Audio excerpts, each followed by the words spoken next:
de hoy.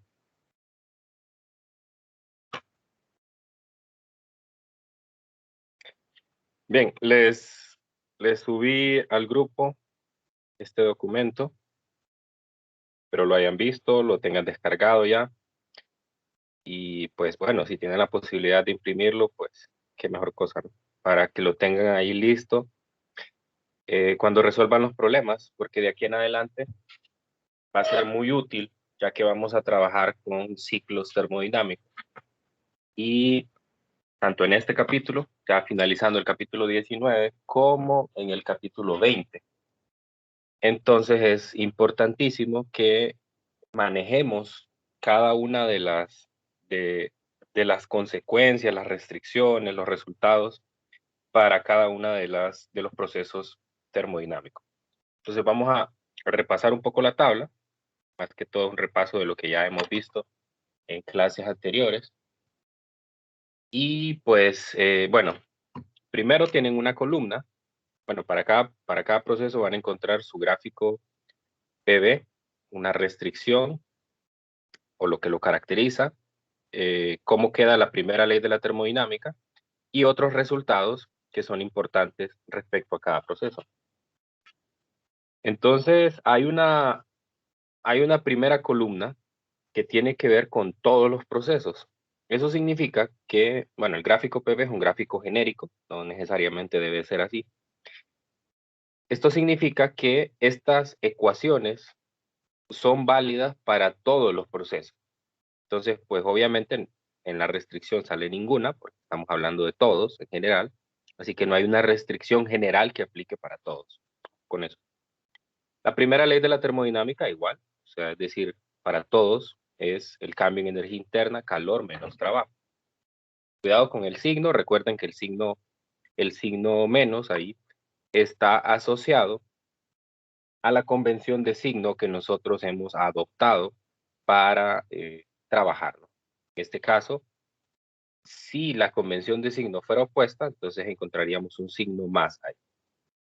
Y bueno, lo interesante aquí son la parte de los otros resultados, lo cual implica que el cambio en energía interna es igual a NCB delta T, siempre y cuando pues estén involucrados gases ideales en el proceso.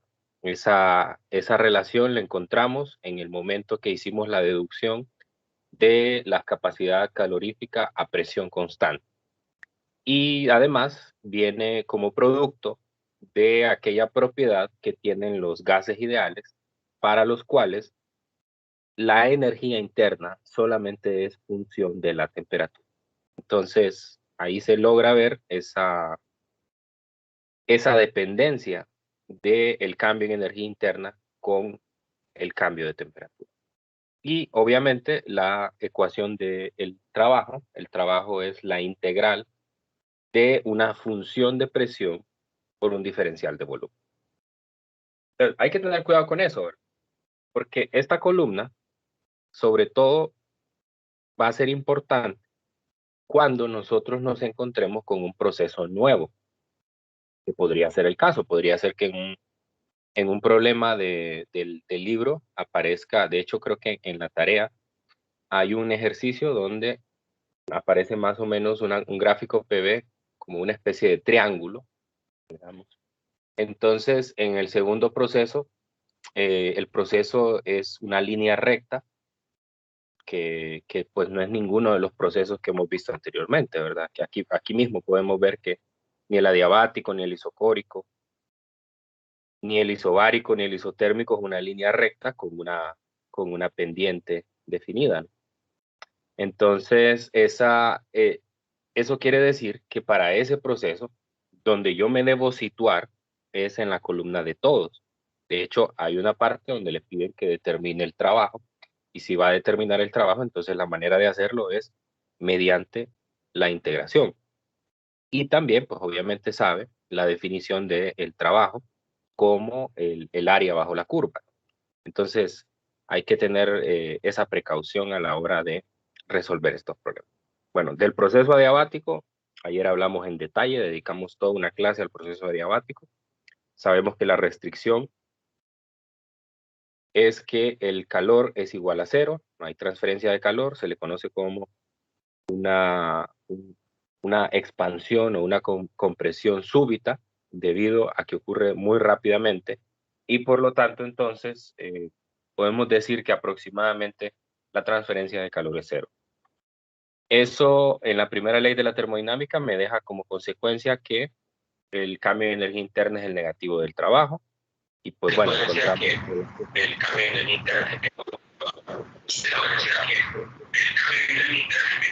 alguien tiene abierto el micrófono, que lo cierre por favor, gracias. Bien, el trabajo, entonces, ayer encontramos la relación, ¿verdad? El trabajo se puede encontrar bien por esta ecuación que relaciona la presión, volumen y gamma, pero bien se puede encontrar también con la ecuación del cambio de energía interna que aparece en la columna de todos. Cualquiera de las dos, ¿verdad? Usted va a decidir de qué manera lo determina de acuerdo a los datos que tenga en el problema. Y luego, en la parte inferior aparecen las tres relaciones de estado que ayer les dejé de tarea y nadie hizo, porque nadie mandó nada al grupo. Les dije que lo mandaran para demostrarla.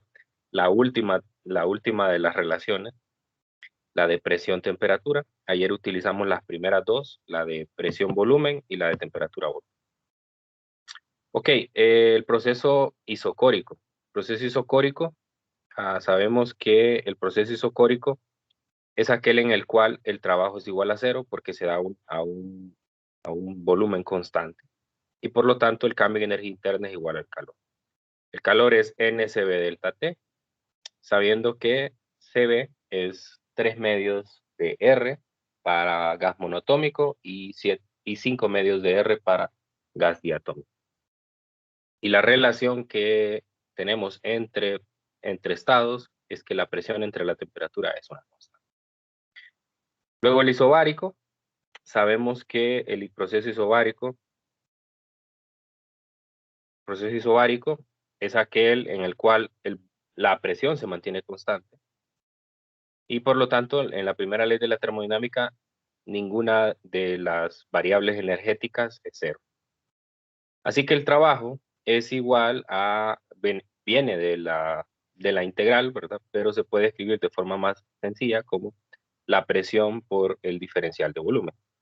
Eso pone en evidencia, ¿verdad? Que el trabajo, pues es el área bajo la curva, ¿no? En este caso, como el área bajo la curva es rectángulo, pues es fácil de diferenciar. NSP delta T, el calor, donde CP es 5 medios de R para monoatómico y 7 medios de R para diatómico. Y abajo tengo la relación entre estados. Y en el caso del isotérmico, bueno, lo que tiene que diferenciar los primeros tres, adiabático, isocórico, isobárico, es que la temperatura cambia. Y si la temperatura cambia, es importante ver que en el fondo se muestran las isotermas. Entonces hay un cambio de una isoterma a otra. Y hay diferencias, por ejemplo, una expansión adiabática implica una disminución de la temperatura, pero una expansión isobárica implica un aumento de la temperatura. Entonces, hay que tener cuidado con esos pequeños detalles porque por ahí pueden ir las preguntas conceptuales, ¿verdad? Entonces hay que saber manejar toda esta teoría. Bien, el proceso isotérmico, a diferencia de los anteriores, no hay un salto de una isoterma a otra, sino que se hace sobre una isoterma. Y entonces, como no hay cambio en la temperatura, no hay cambio en la energía interna, así que el calor es igual al trabajo.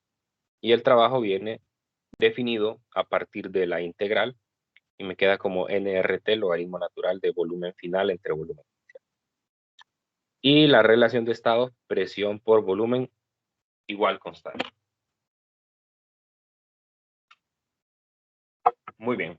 Y finalmente, tengo la consecuencia de todo esto, que son los procesos cíclicos. Esos son los que vamos a estudiar el día de hoy. Como lo pueden ver aquí en la figura, un proceso cíclico es aquel en el cual, aquí solo se muestran dos procesos, son procesos ficticios, no tienen necesariamente que ver con los anteriores. Nosotros vamos a procurar usar, y estoy casi seguro que no va a ocurrir, siempre vamos a utilizar los mismos 4 procesos que hemos estudiado. Entonces, un proceso cíclico es la composición de varios procesos, ya sea isotérmico, adiabático, isocórico, isobárico, cualquiera puede aparecer ahí en las combinaciones. Y el estado inicial, imagínense que este es el estado inicial es el A, luego voy al estado B y luego vuelvo al estado A. Entonces, el estado inicial es el mismo estado final. Entonces, es un proceso que se va repitiendo, por eso se llama cíclico. Y vamos a ver mañana que los procesos cíclicos están asociados con las máquinas térmicas, es decir, la máquina que está realizando una misma tarea durante mucho tiempo. Entonces, para eso necesita un ciclo de funcionamiento y ese es el ciclo termodinámico. Ok, entonces, cuando me refiero al ciclo, me refiero al todo, no me refiero individualmente a cada uno de los procesos. Entonces, lo que sucede en la primera instancia es que el cambio en energía interna total tiene que ser igual a cero. Entonces, si el cambio en energía interna total es igual a cero, es porque el estado inicial es el mismo estado final. Entonces, si yo partí de un estado 1, luego voy al estado 2, luego voy al estado 3, y luego vuelvo otra vez al estado 1, entonces vuelvo de nuevo al estado inicial. Entonces quiere decir que tengo la misma temperatura. Si tengo la misma temperatura inicial y final, pues entonces no hay cambio en energía interna en total. Ahora, eso no quiere decir que no exista cambio en energía interna en los procesos individuales. Entonces, lo que significa el cambio en energía interna total es la suma de todos los cambios de energía interna de cada proceso. Entonces, si tiene 3 procesos, yo voy a sumar el cambio en energía interna del 1, más el del 2, más el del 3, y eso me va a dar 0. Así, es una propiedad ya que usted tiene que tomar en cuenta. De hecho, sirve para resolver algunos problemas. Si suma todos los cambios en energía interna de los procesos asociados en el ciclo, eso le va a dar 0. Aproximadamente, ¿no? Porque ya cuando uno está en la práctica, hace muchos redondeos, hay errores ahí de precisión, entonces pues no da exactamente 0, pero tiene que acercarse a 0. Bien, entonces como consecuencia tenemos que en el ciclo hay una cantidad de calor total. La cantidad de calor total es la suma de todos los calores. Entonces ustedes saben que hay procesos en los cuales se gana calor y hay procesos en los cuales se pierde calor. Así que yo voy a tener, en la sumatoria de calores, voy a tener calores positivos y calores negativos. Siempre. Cuidado con eso. Entonces, si usted ve que en un problema le aparecen solo calores positivos o solo calores negativos, entonces algo está malo en sus resultados, porque siempre van a haber calores positivos, calores de entrada y siempre van a haber calores de salida. Lo mismo pasa con el trabajo. El trabajo es la sumatoria de todos los trabajos realizados, ¿no? Entonces hay partes en las cuales el gas realiza trabajo, hay otras en las cuales se realiza trabajo sobre él. Entonces, pues ese es el objetivo. Entonces, estas son las dos consecuencias de los ciclos termodinámicos.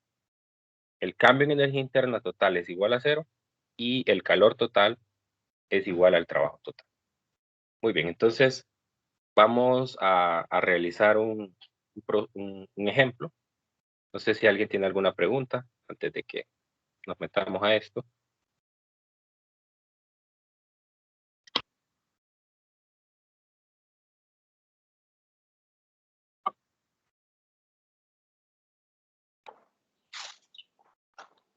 Por mi parte, no. Ok. Entonces voy a pegar el enunciado. Estos problemas suelen ser más difíciles que los problemas, normalmente no son problemas de objetivos mínimos, son problemas de objetivos avanzados. Todo depende, ¿verdad? De qué tanto se pida, pero muchas veces se necesita calcular una gran cantidad de cosas y eso hace que el problema se vuelva muy largo. Entonces, normalmente van a encontrar problemas de ciclos termodinámicos en el apartado de problemas avanzados, no en objetivos mínimos. Muy bien, me dice la figura 1947, que es la que aparece aquí a la a la derecha,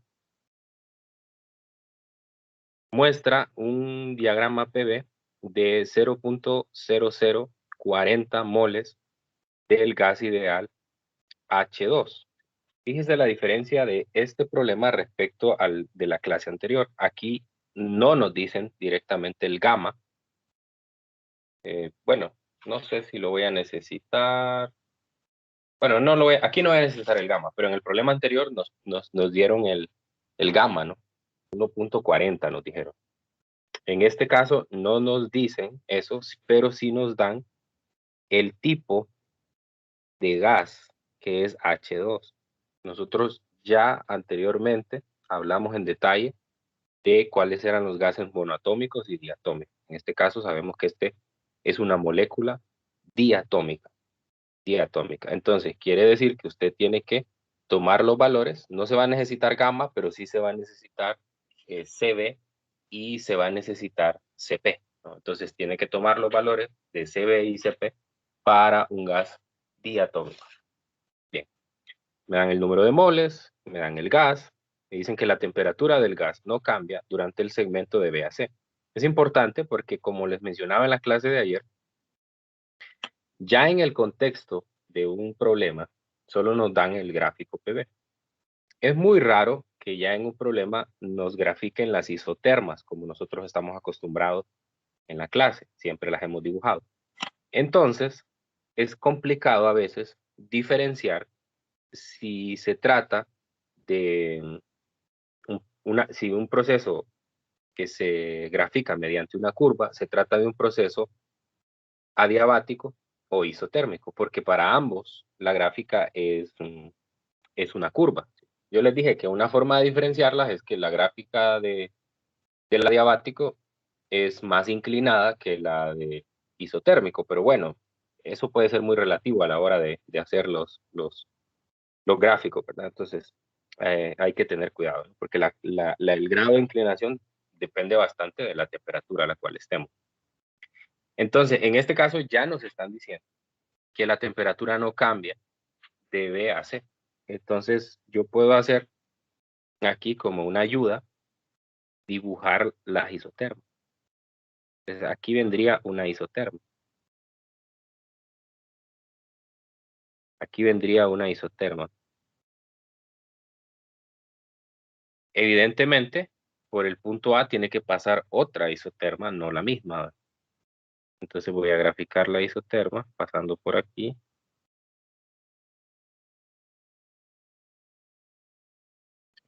Eso quiere decir entonces que en el estado A tengo una temperatura y en el estado B y C tengo otra temperatura.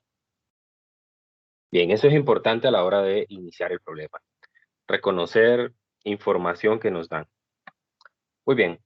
La primera pregunta es, ¿qué volumen ocupa este gas en el punto C o en el estado C? Eso es lo primero. ¿Qué volumen ocupa en el estado C? Entonces,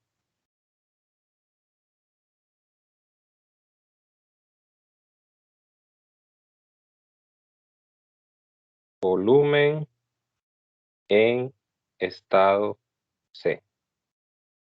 Ok, aquí es donde yo recurro a la tabla.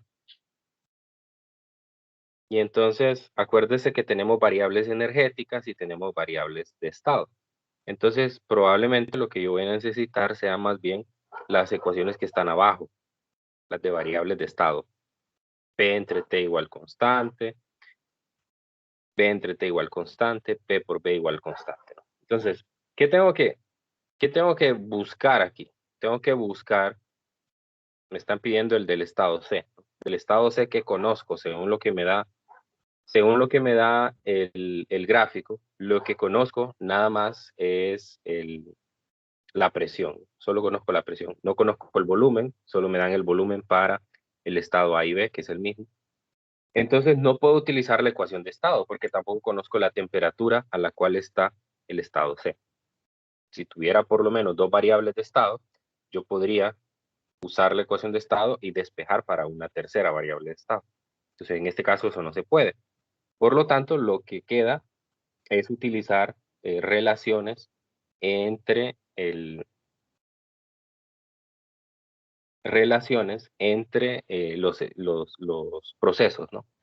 Entonces, en este caso, el que me conviene es el del proceso isotérmico, porque el proceso isotérmico, como pueden ver aquí en la tabla, el proceso isotérmico, que es este último, la presión por el volumen es constante.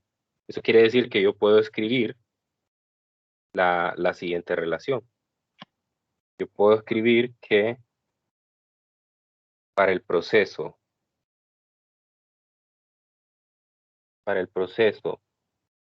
de B a C, que es isotérmico, entonces la presión por el volumen es constante. Entonces, esto se puede traducir como que la presión en el estado B por el volumen en el estado B es igual a la presión por el volumen en el estado C. Ok, entonces yo ya conozco del estado B, conozco el volumen, conozco la presión, y del estado C conozco la presión. Entonces de ahí puedo despejar para el C. Muy bien, entonces despejando el volumen en C, me quedaría el volumen en B, presión en B, entre presión en C. Sustituyendo, voy a tener 0.2 litros en el estado B. La presión en B es 2 atmósferas. Y la presión en C es de 0.5 atmósferas. ¿Cuánto da eso? A ver. Sería 4 por 0.2, sería 0.8, ¿no? Confirmo. ¿Es correcto? Sí. 8, ¿no? 0.8 litros. Muy bien. Entonces, bueno, usted tiene que ir, aunque sea un cálculo sencillo, usted siempre tiene que ir buscando que tenga una coherencia lógica, ¿no? Entonces, ¿qué es el proceso de B a C? El proceso de B a C es una expansión isotérmica. Por lo tanto, entonces el volumen tiene que aumentar. El volumen inicial era 0.20 litros y el volumen final entonces es 0.8 litros. Entonces, estamos bien. Eso corresponde con una expansión. Muy bien. Entonces, ahora vamos con el inciso B. Ya se pone más larga la cosa porque me piden muchas cosas. Entonces me dice, encuentre la temperatura del gas en los estados A, B y C. Entonces necesitamos hacer temperatura en A, B y C. Ok. Bueno, de aquí lo primero que tengo que reconocer, por eso fue importante que dibujara las curvas isotermas, y es que en B y en C la temperatura es igual, así que solo necesito prácticamente calcular dos temperaturas, la de A y la de B. La de A y la de B. Ahora, tengo una ventaja, y es que yo conozco, para el estado A, conozco el volumen y conozco la presión. Quiere decir que tengo dos variables de estado. Además, conozco el número de moles. Entonces, puedo usar la ecuación de estado para poder encontrar su temperatura. Entonces, este sería en el estado A. En el estado A, entonces yo puedo decir presión de A, volumen de A es igual a nRT A. Por lo tanto, TA es igual a presión por volumen de A en A entre NR. Entonces, no siempre es necesario. Bueno, se puede hacer de las dos maneras. A veces se puede utilizar o se puede encontrar variables usando las ecuaciones que relacionan a los estados, o también se puede utilizar la ecuación de estado, ¿no? Entonces usted tiene que ver, de acuerdo a la información, pues qué le conviene más. Entonces la temperatura en A sería la presión en A, que es 0.5 atmósferas por 0.20 litros, ¿no? Aquí no es necesario hacer esta conversión porque vamos a utilizar el R en las unidades de litros por atmósfera entre mol por Kelvin. O sea, sería 0.08206 litros por atmósfera entre mol por Kelvin. Y así no hay problema. No es necesario hacer la conversión de la presión a pascales o el volumen a litro. Entonces, en este caso me va a dar directamente en Kelvin. Bien, a mí eso me da 304.6. Sí. A ver si me confirman. Sí, gracias. 304.6 Kelvin. Entonces, esa es la temperatura del estado A. Ahora, lo siguiente es encontrar la temperatura del estado B y C, que son iguales. Y aquí es, como les digo, uno tiene que ir buscando la coherencia de los resultados.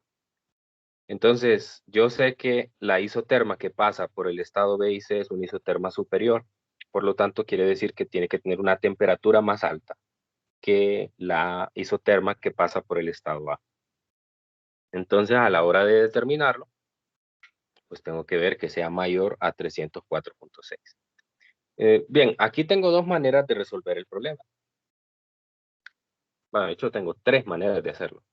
Una es que utilice relaciones de estado en el proceso isocórico, que es el proceso que está entre A y B. Entre ese proceso isocórico hay una relación de estados que es que la temperatura entre la presión es constante. O también puedo encontrar la temperatura en B utilizando la presión y utilizando el volumen, así como lo hice para el A. O sea, es decir, usar la ecuación de estado, despejar para la temperatura y ya. Pero quiero variar un poco la cosa. También podría hacer lo mismo para el estado C, porque igual conozco la presión y conozco su volumen. Podría ser. En este caso quiero variarlo, así que voy a utilizar la relación que existe entre el estado A y el estado B. Entonces aquí el proceso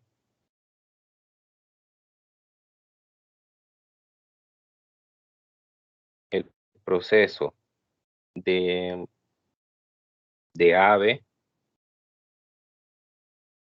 es isocórico. Como es isocórico, entonces la temperatura entre la presión es una constante. Por lo tanto, esto lo puedo escribir como que la temperatura en A entre la presión en A es igual a la temperatura entre la presión de B. Despejo de esta ecuación para la temperatura en B y me daría la temperatura en A por la relación de presiones. Presión en B entre presión en A. Entonces, la temperatura en B, que es la misma temperatura en C, por ser un proceso isotérmico de B a C, es igual a 304.6 Kelvin por 2 atmósferas entre 0.5 atmósferas. Y eso a mí me da 1218.4. Confirmo. Eso da. Igual. Gracias, gracias. 1218.4.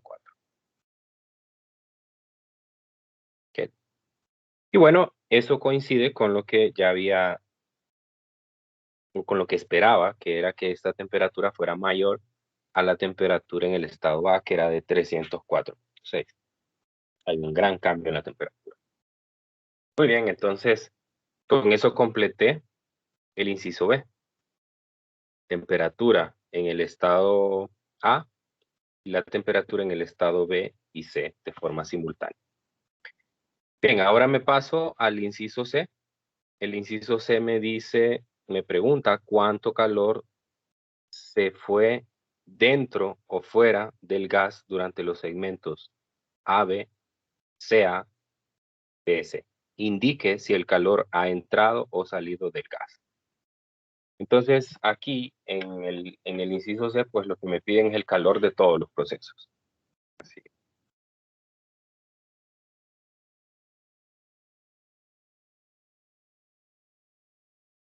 Calor de todos los procesos.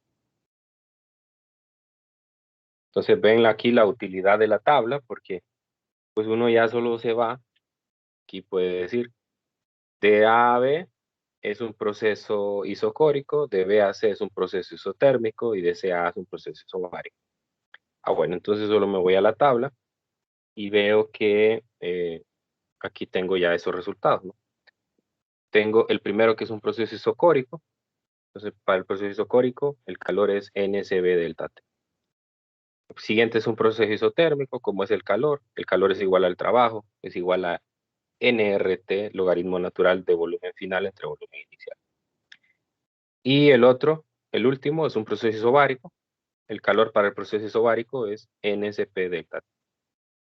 Y pues ya se trata nada más de que yo sustituya, porque están involucrados temperaturas y volúmenes, y yo ya las tengo todos, ¿no? Por eso fueron necesarios los incisos anteriores. Muy bien, entonces el proceso de A a B es un proceso isocórico. Entonces, para el proceso isocórico, Q es igual a NSB delta T. Sustituimos. N tiene un valor de 0.004 mol. Luego viene CB. Recuerde que el gas es diatómico. Entonces, CB para diatómico es igual a 5 medios de R. 5 medios de R, que es 8.314 joules mol Kelvin. Y luego la diferencia de temperatura. La diferencia de temperatura sería la temperatura del estado B menos la temperatura del estado A. La temperatura del estado B es de 1218.4 Kelvin menos la temperatura del estado A, que es de 304.6.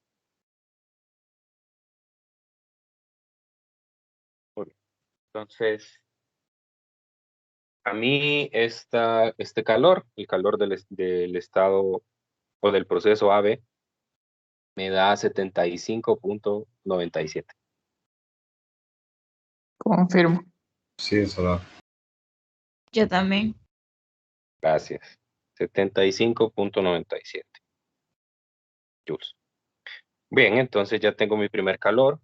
Me dice adicionalmente que confirme cuáles son calores que entran y cuáles calores que salen, ¿verdad? Entonces, en este caso, pongo la observación aquí, que este es un calor absorbido. Y esto es porque Q es positivo. Ok, ahora me paso al siguiente estado, es el estado de BAC. De BAC es un proceso isotérmico.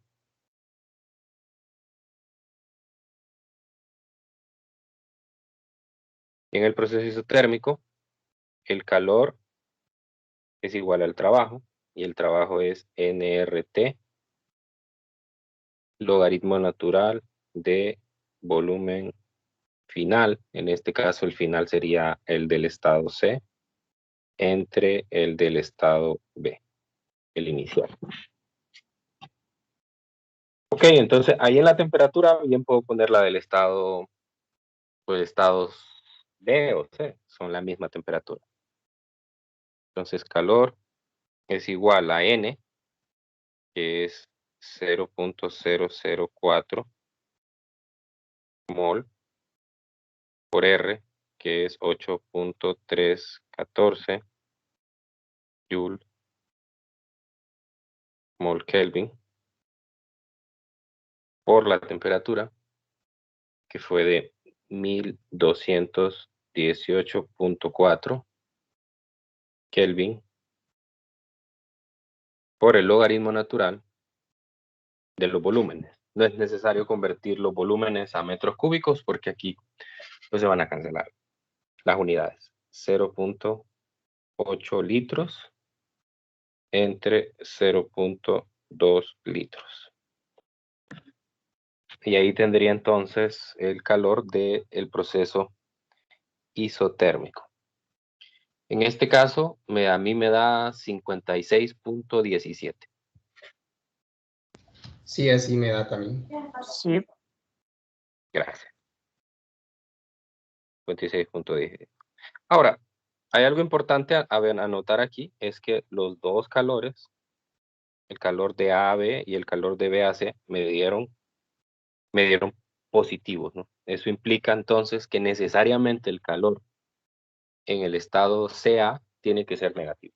Que ya les dije antes que nunca vamos a tener procesos en los cuales siempre tengamos solo calor de entrada, porque eso violaría el principio de conservación de energía.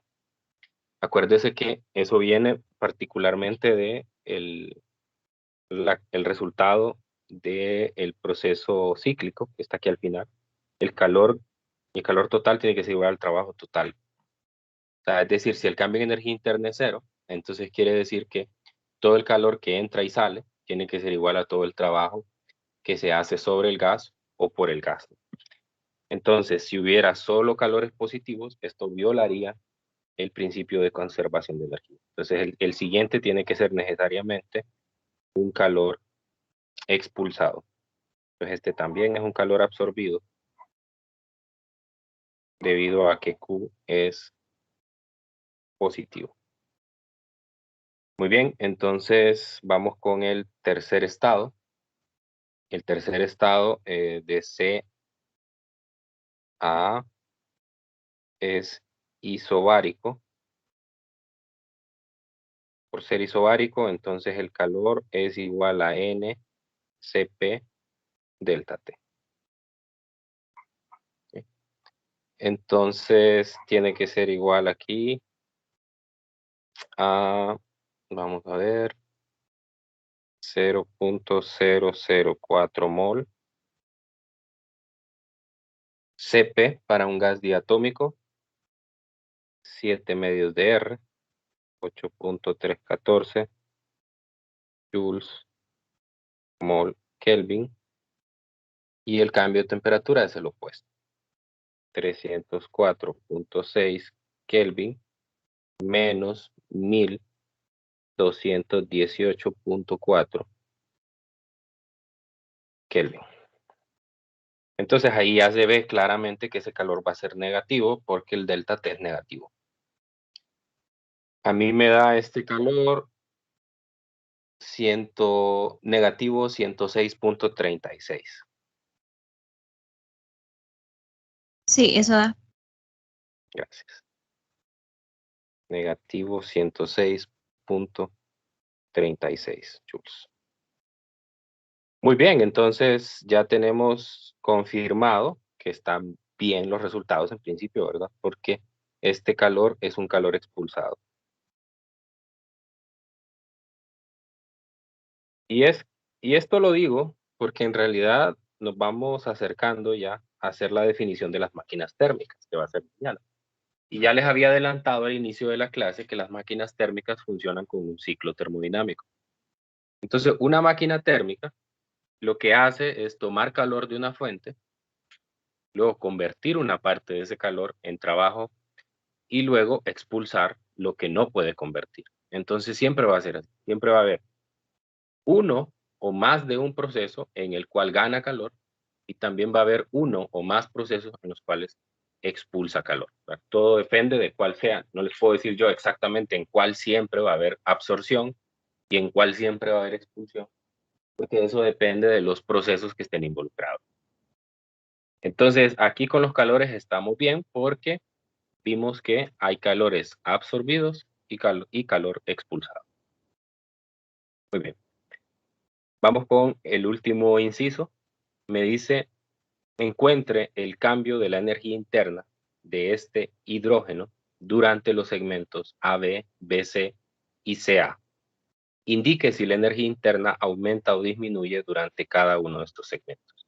Eso último lo puedo contestar diciendo si aumenta cuando el valor de delta U es positivo y disminuye cuando el valor de delta U es negativo.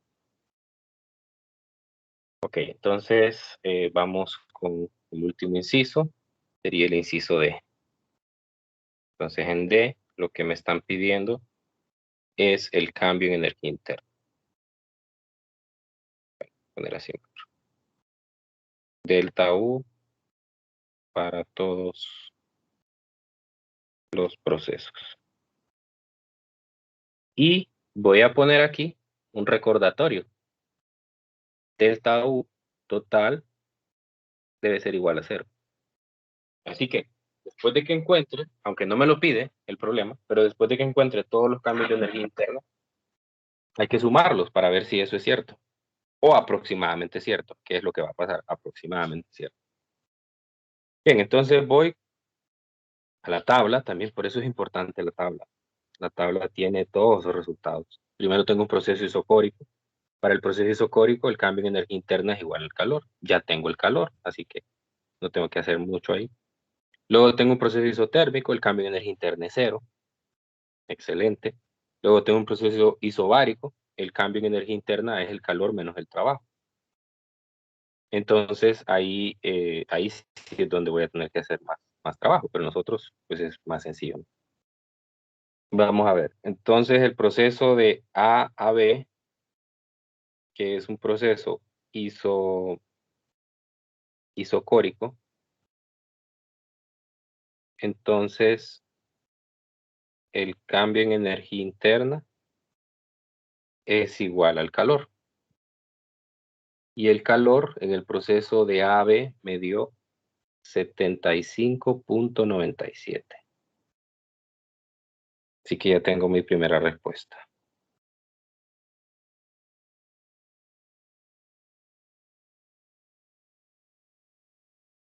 Siguiente, el proceso de B a C es isotérmico. Al ser isotérmico, entonces el cambio en energía interna es 0.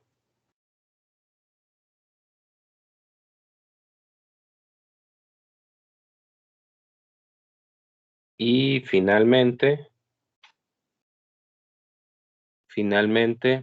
el proceso de C a es isobárico. Proceso isobárico, el cambio en energía interna es igual al calor menos el trabajo. Eso implicaría que yo ya tengo el calor, lo calculé en el inciso C, pero eso implicaría que calcule el trabajo. No es problema porque yo ya tengo las presiones y los volúmenes, ¿no? Pero vamos a ver si han estado prestando atención. Hay una manera más fácil de calcular el cambio en energía interna. ¿Cuál es? Como ya tenemos el cambio de energía interna de los otros procesos, podemos usar que el cambio de energía interna total es igual a 0 y despejar. Ah, excelente, así es. Esa es la manera sencilla. Ahora, hay todavía otra manera de calcularlo. ¿Cuál es?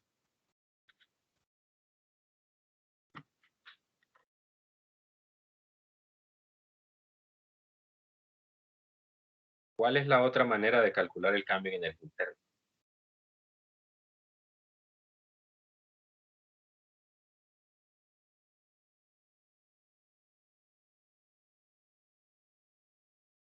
Si tú ves en la tabla, en la parte que dice todos, ¿qué encuentra ahí? NCB por delta de T. Entonces, se lo puede calcular así o lo puede calcular como NCB delta T. Y lo voy a hacer así porque quiero más bien al final hacer la sumatoria. Entonces, me quedaría delta U, sería N 0.004 mol por CB para un gas diatómico es 5 medios de R, 8.314 joules mol Kelvin. Y el cambio de temperatura sería 304.6. Voy a mover esto un poco.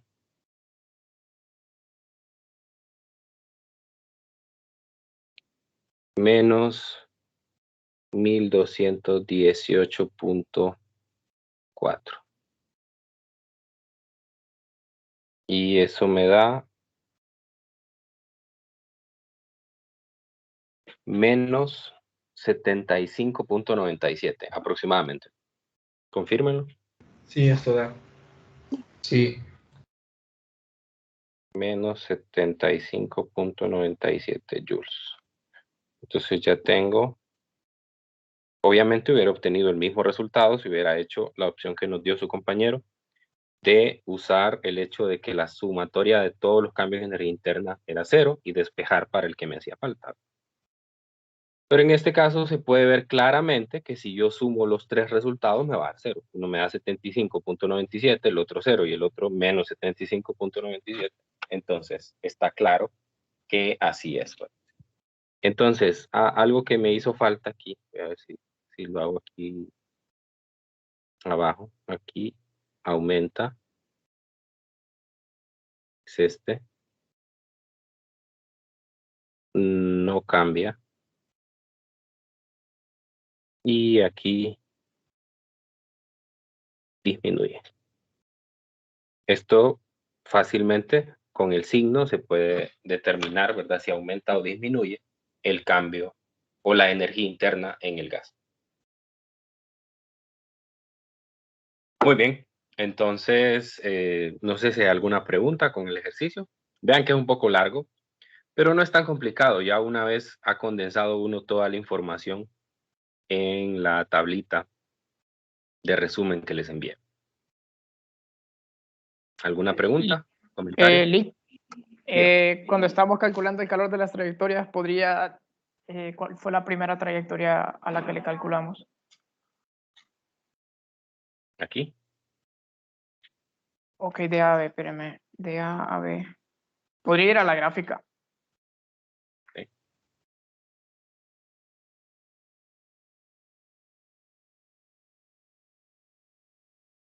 Ok, listo. Gracias. Bien, ¿alguien más? En la curva, ¿cómo es que determina que es un proceso isotérmico y no uno adiabático? No lo puedo ver directamente en la curva. Me lo dice el enunciado. Aquí me lo dice. Me dice la temperatura del gas no cambia durante el segmento PAC. Entonces, no hay una evidencia en la gráfica para poder saber si es adiabático o isotérmico. Entonces, casi siempre, bueno, no siempre, debe ser así. En el enunciado del problema nos tienen que decir si es isotérmico o adiabático. O, en su defecto, podrían colocarnos las temperaturas. Algo que pasa, de hecho, se lo voy a mostrar aquí. Hay un problema del RESNIC que yo recomiendo que lo resuelvan. No sé, realmente no sé si está en la tarea o no. Y si no está, igual siempre háganlo, ¿no? Este es un problema del RESNIC donde aparece exactamente el mismo proceso, bueno, similar al proceso, con la diferencia que en lugar de ser isotérmico, aparece el adiabático. Pero es el problema 2543. Aquí estoy en 23. Déjenme que me ubique en el capítulo 25. 25.90. No, 25.43 es el problema. Aquí van a encontrar los ciclos en este capítulo del resto. Van a encontrar unos interesantes. Por ejemplo, este es un ciclo. Ese 32 que está ahí es un ciclo, pero no es un problema de objetivos avanzados, porque este más que todo se va en la parte macro. Entonces, saber, por ejemplo, que el cambio en energía interna total es 0, o que el calor es igual que el trabajo. Entonces, ahí por diferencias uno puede calcular lo que se le pide. Pero ese es un ciclo.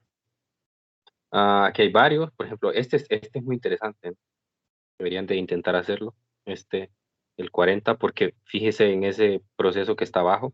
Es un proceso en forma de curva. Eso no lo estudiamos como un proceso general, así de los 4 que tenemos. Aquí está a esto es lo que quería ir. Entonces, en el problema o nos dicen si es isotérmico o es adiabático, pero en este caso, aunque no nos hubieran puesto ahí sobre la curva que el proceso es adiabático, si se fijan, esto es casi el mismo proceso que acabamos de resolver, con la diferencia que se sustituye el isotérmico por un adiabático. Pero aunque no nos hubieran escrito que el proceso de BAC era adiabático, era fácil determinarlo porque la temperatura en el estado B es diferente a la temperatura en el estado C. O sea, quiere decir que hay un salto de una isoterma.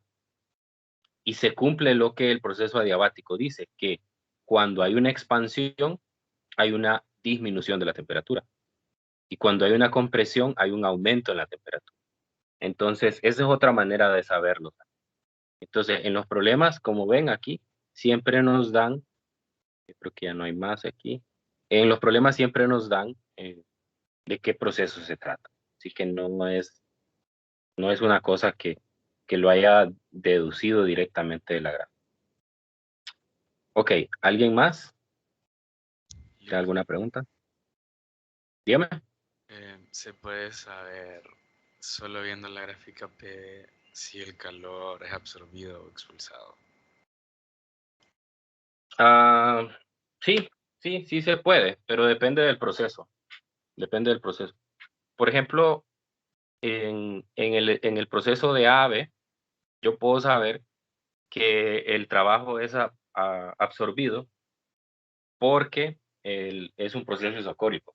Y el trabajo en el proceso isocórico es NSB delta T. Entonces, en un proceso isocórico para el cual la temperatura aumenta, entonces el calor es absorbido. Si la temperatura disminuye, entonces el calor es expulsado. Así que en este caso, como yo veo que el isocórico va hacia un aumento de temperatura, o sea, paso de una isoterma de baja temperatura a una de alta temperatura, entonces eso solo se puede hacer absorbiendo calor. Lo mismo para el isotérmico. El isotérmico, si yo tengo una expansión isotérmica implica un calor absorbido y una compresión isotérmica implica un calor expulsado.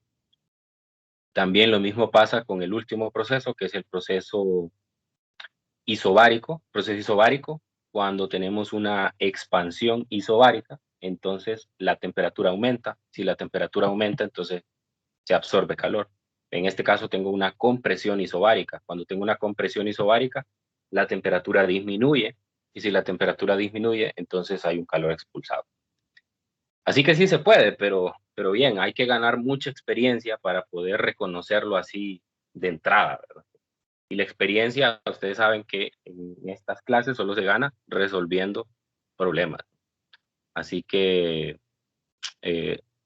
más allá de memorizarse esa tabla, que no tienen que hacerlo, no es necesario, tienen que saber utilizarla en el momento correcto y pues hacer varios problemas para poder ganar experiencia. Bueno, entonces ya son las 10, nos vamos a quedar hasta aquí el día de hoy. Mañana vamos a empezar hablando de los ciclos termodinámicos y particularmente nos va a interesar, esa última pregunta es muy buena, porque particularmente nos va a interesar en qué procesos hay absorción de calor y en qué procesos hay expulsión de calor. Eso va a ser importante para medir qué tan buena es la máquina o qué tan eficiente, ese es el término que vamos a utilizar, qué tan eficiente es la máquina. Es decir, si la energía que absorbió en forma de calor la logra convertir en trabajo o más bien expulsa mucho. Entonces, incluso aquí, en este problema, se ve que la máquina absorbe cerca de, vamos a ver, sería 75, 76 más 56, ¿verdad? Entonces, y expulsa una gran cantidad, expulsa menos 106.36. O sea que prácticamente la máquina expulsa casi todo el calor que absorbe, ¿no? Entonces es una máquina muy ineficiente. Y vamos a medir, vamos a tener una medida de qué tan eficiente puede ser una máquina. Sobre todo vamos a saber cuál es la máxima eficiencia a la cual puede aspirar una máquina térmica. Pero bien, ya no les hago más spoiler de la clase de mañana. Así que, bueno, aquí lo dejamos por hoy. Si tienen alguna duda adicional, pues la pueden escribir por el grupo. Bien, que tengan un feliz día. Cuídense mucho. Cheque, Lick. Eli, nos vemos. Gracias. Dale. Gracias, Lick, nos vemos.